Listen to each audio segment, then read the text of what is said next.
So and so free MBBS in యూరోప్లో వచ్చేసరికి free MBBS fully funded MBBS. మీరు ఒక ఎగ్జామ్ పెడతామంటే ఎగ్జామ్ పాస్ అయితే మీకు hostel, tuition fee, food, bed, ఇంకా స్కాలర్షిప్లు అన్నీ ఫ్రీ ఫ్రీ ఫ్రీ అని చెప్తున్నారండి. ఇంతకుముందు కూడా జార్జియాలో అదే చెప్పారండి, MBBS in Georgia free medical fee in US అన్నారు. ఇప్పుడు ఎక్కడున్నారో కూడా తెలియదు ఆ జార్జియా వాళ్ళు.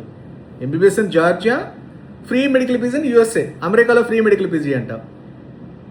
అంటే మిమ్మల్ని ఏ విధంగా ఫూల్ చేస్తున్నారనేది లిటరల్గా మిమ్మల్ని ఫూల్ చేయడం ఇది.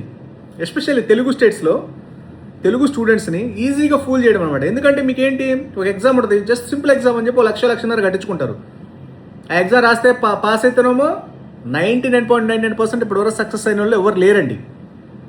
99.99% సక్సెస్ అయిన వాళ్ళు ఇప్పటివరకు 100% లేరు నిజంగా చెప్పాలి అంటే. జస్ట్ ఏంటంటే ఆ లక్షన్నర వస్తే ఈజీగా వస్తాయి లక్షన్నర అంతే తప్పితే దాని గురించి తప్పితే లక్షన్నర గురించి తప్పితే మీకేదో ఫ్రీ ఎంబీబీఎస్ ఇవ్వాలి, మీకేదో మంచి కాలేజీలు ఇవ్వాలని ఏమి లేదండి. Just time waste, money waste అంతే. ప్రూవెన్ రికార్డ్ ఇప్పటివరకు లేదు. అసలు అఫీషియల్గా ఎన్ఎంసీ రూల్స్ ఫాలో అవుతుందో లేదో కూడా తెలియదు. ఎన్ఎంసీ రూల్స్ ఫాలో అవుతే డిగ్రీ 100% ఇన్వాలిడ్. జస్ట్ ఏంటంటే ఈజీ టు ట్రాప్ అనమాట. ఫ్రీ అన్నారు అనుకోండి, ఈజీగా ట్రాప్ అవుతారు. ఈజీగా లక్షన్నర వస్తాయి.